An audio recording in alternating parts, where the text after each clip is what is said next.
अपने जिस अनुभव और अपनी शक्ति का प्रदर्शन किया है, उसे दुनिया ने बहुत बारीकी से नोट किया है। आज पूरे विश्व में भारत के हेल्थ सेक्टर की प्रतिष्ठा और भारत के हेल्थ सेक्टर पर भरोसा एक नए स्तर पर पहुंचा है।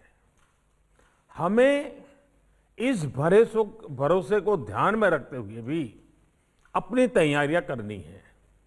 आने वाले समय में भारतीय डॉक्टरों की डिमांड विश्व में और ज्यादा बढ़ने वाली है और कारण है ये भरोसा। आने वाले समय में भारतीय नर्सेज, भारतीय पैरामेडिकल स्टाफ की डिमांड पूरी दुनिया में बढ़ेगी, आप लिख करके रखिए। इस दौरान भारतीय दवाइयां और भारतीय वैक्सीनों ने एक नया भरोसा हासिल किया है। इनकी बढ़ती डिमांड के लिए भी हमें अपनी तैयारी करनी होगी। हमारे मेडिकल एजुकेशन सिस्टम पर भी स्वाभाविक रूप से लोगों का ध्यान जाएगा, उस पर भरोसा बढ़ेगा। आने वाले दिनों में दुनिया के और देशों से भी मेडिकल एजुकेशन के लिए, भारत में पढ़ाई करने के लिए विद्यार्थियों के आने की संभावना भी बढ़ने वाली है और हमें इसे प्रोत्साहित भी करना चाहिए। कोरोना के दौरान हमने वेंटिलेटर और अन्य सामान बनाने में जो महारत हासिल कर ली है, इसकी वैश्विक डिमांड पूरी करने के लिए भी भारत को तेजी से काम करना होगा।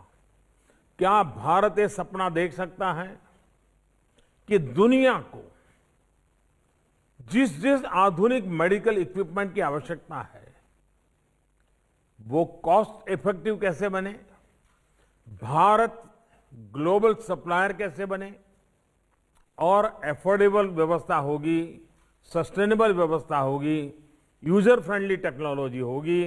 मैं पक्का मानता हूं दुनिया की नजर भारत की तरफ जाएगी और हेल्थ सेक्टर में जरूर जाएगी। साथियों, सरकार का बजट निश्चित तौर पर एक कैटेलिक एजेंट होता है, लेकिन बात तभी बनेगी जब हम सब मिलकर के काम करेंगे।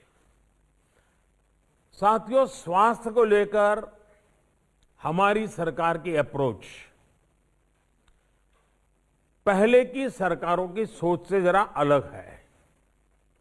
इस बजट के बाद आप भी ये सवाल देख रहे होंगे, जिसमें स्वच्छता की बात होगी, पोषण की बात होगी, वेलनेस की बात होगी, आयुष का हेल्थ प्लानिंग होगा। ये सारी चीजें एक होलिस्टिक अप्रोच के साथ हम आगे बढ़ा रहे हैं। यही वो सोच है जिसकी वजह से पहले हेल्थ सेक्टर को आमतौर पर टुकड़ों में देखा जाता था और टुकड़ों में ही उसको हैंडल किया जाता था। हमारी सरकार हेल्थ इश्यूज को टुकड़ों के बजाय एक होलिस्टिक तरीके से, एक इंटीग्रेटेड अप्रोच की तरफ से और एक फोकस तरीके से देखने का प्रयास कर रही है। इसलिए हमने देश में सिर्फ ट्रीटमेंट ही नहीं, वेलनेस पर फोकस करना शुरू किया है। हमने प्रिवेंशन से लेकर क्योर तक एक इंटीग्रेटेड अप्रोच अपनाई है। भारत को स्वस्थ रखने के लिए हम 4 मोर्चों पर एक साथ काम कर रहे हैं। पहला मोर्चा है बीमारियों को रोकने, मतलब कि प्रिवेंशन ऑफ इलनेस और प्रमोशन ऑफ वेलनेस। स्वच्छ भारत अभियान हो, योग पर फोकस हो, पोषण से लेकर गर्भवती महिलाओं और बच्चों को समय पर सही केयर और ट्रीटमेंट हो, शुद्ध पीने का पानी पहुंचाने का प्रयास हो। ऐसे हर उपाय इसका हिस्सा है। दूसरा मोर्चा गरीब से गरीब को सस्ता और प्रभावी इलाज देने का है। आयुष्मान भारत योजना और प्रधानमंत्री जन औषधि केंद्र जैसी योजनाएं यही काम कर रही हैं।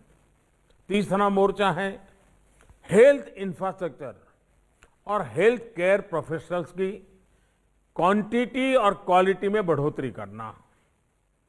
बीते 6 साल से एम्स और इस स्तर के दूसरे संस्थानों का विस्तार देश के दूर सुदूर के राज्यों तक किया जा रहा है।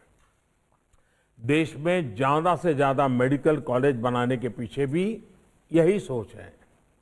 चौथा मोर्चा है समस्याओं से पार पाने के लिए मिशन मोड पर, फोकस तौर पर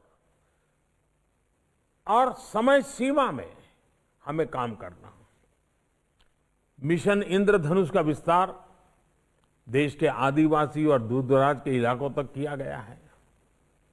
देश से टीबी का खिलाफ जंग और टीबी को खत्म करने के लिए दुनिया ने 2030 का टारगेट रखा है, भारत ने 2025 तक का लक्ष्य रखा है।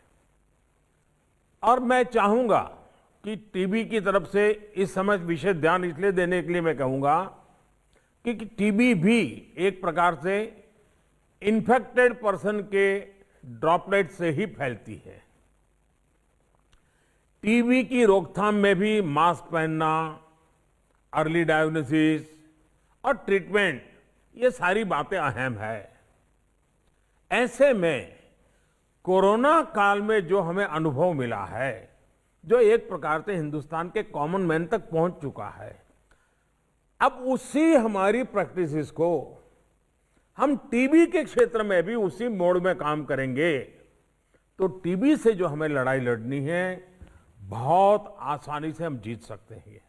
और इसलिए कोरोना का एक्सपीरियंस, कोरोना के कारण जन सामान्य में जो जागृति आई है, वो बीमारी से बचने में भारत के सामान्य नागरिक ने जो योगदान दिया है, उन सारी चीजों को देख करके लगता है कि इसी मॉडल को आवश्यक के सुधार के साथ, एडिशन ऑल्टरनेशन के साथ अगर हम टीबी पर भी लागू करेंगे तो 2025 का टीबी मुक्त भारत का सपना हम पूरा कर सकते हैं।